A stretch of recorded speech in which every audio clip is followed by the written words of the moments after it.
Okay, so the first chunk of this chapter was mostly covering the fight with Bren, though it's after where Bren destroys the gate and Magoo McGee reveals herself to be alive, where things get more intriguing because Bren destroying the gate unleashes what is called a calamity, and upon hearing that, Yakuto gets to work in sealing it inside his body using his dragon root, creating the black and white dragon we see Yakuto transform to at the end of the chapter. Now, according to Zalesia, the ability to transform into a dragon, into a black dragon, into a black dragon or just a dragon in general, was not part of the dragon root power itself, but part of the curse that was sort of on Yakuto. So, like, from what I'm understanding, the power of Yakuto's root is more so the ability to absorb sort of the essence or power of dragon kin, like being such as the calamity. Now, this is where things get a little fun for me to speculate because I think with the creation of the black and white dragon form, Mashima is very much leaning the idea of yin and yang, the two opposing forces of light and darkness in Japanese culture. But as we also know, these two opposing forces also balance each other out. So with Yakuto having absorbed the calamity, I think at the very least this will actually stabilize the curse and make it to where it won't spread as fast as it did before, or or even best case scenario cures it entirely. But I'm leaning more towards the idea that I think Mashima is still going to want to keep the curse in place. So I think for right now, he is leaning into the fact of with both light and dark powers kind of like dwelling inside Ikuto, it's sort of balanced out. It's sort of like balanced out the effects of the curse. That's at least my read on how to view what is happening here. But I'd like to hear your opinions too, because yeah, this what Mashima's doing here with the whole light and dark thing, it's kind of fascinating, really.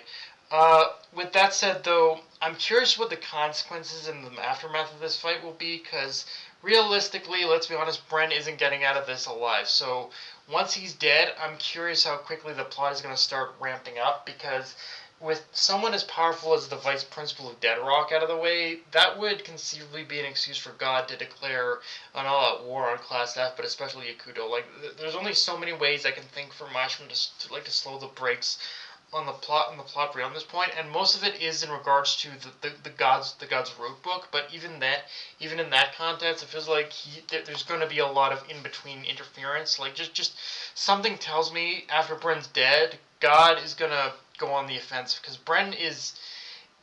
When you consider the fact that Bren was basically the vice principal, the second in command to basically God, that then Bren's death is basically the first big blow he's gonna suffer, and it's gonna be how he responds is gonna be interesting. I think because again, Bren dying could be like the first time that God kind of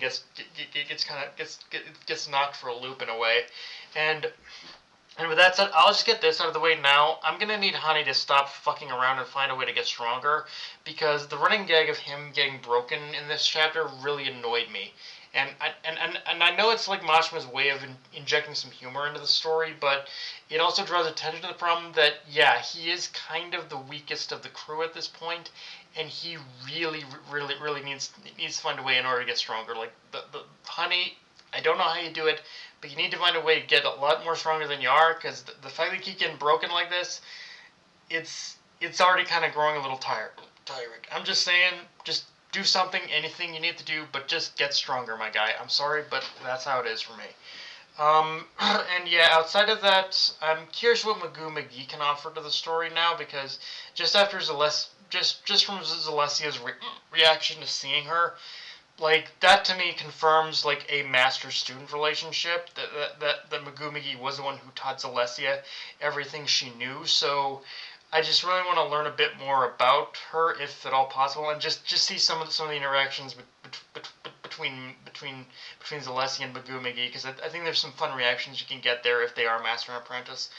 And no, to answer the question, I guess I'm not overly shocked she's really alive, because as she said the moment she appeared, she's a lot more powerful than we had perceived. So her faking her death is not entirely out of the question. You could say, like, it's not something I kind of sat there and said, Okay, I sat there and said, okay, this is bullshit or anything. No, it's like, even though I said all that stuff about her being dead, it's like I'm not in the last chapter. I'm not overly surprised either that she was brought back to life either. Like it's Mashima does find ways in which to bring a person back, and this is one where I think yeah it does kind of work.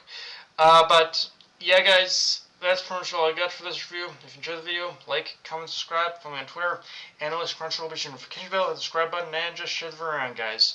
Dark Knight of Anime, signing off. Later, everyone.